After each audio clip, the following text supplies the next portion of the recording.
आदमी पार्टी के national convener Arvind Kejriwal ने E20 फ्यूल के इस्तेमाल से गाड़ियों की माइलेज और एफिशिएंसी पर मुमकिन असरात के बारे में 29 ऑटोमोबाइल कंपनियों को खत लिखा है।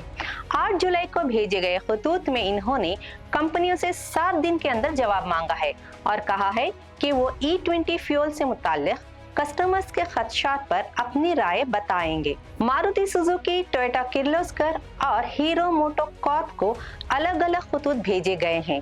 इनमें कंपनियों के इस दावे का हवाला दिया गया है कि E20 फ्यूल से गाड़ी की माइलेज कम नहीं होती। अरविंद केजरीवाल ने कंपनियों से रिटर्न अश्योरेंस भी मांगी है कि अगर E20 फ्यूल के इस्तेमाल करने के बाद किसी कस्टमर की गाड़ी की माइलेज कम होती है या कोई और मसला पैदा होता है तो कंपनी इसका मुआवजा देगी। अब तक इन तीनों कंपनियों ने कोई जवाब नहीं दिया। अरविंद केजरीवाल ने बताया कि मजीद 26 कंपनियों को भी ऐसे ही खतूत भेजे गए हैं।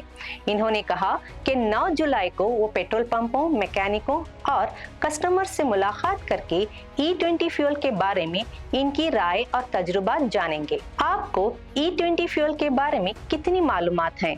अपने जवाब कमेंट में जरूर बताएं।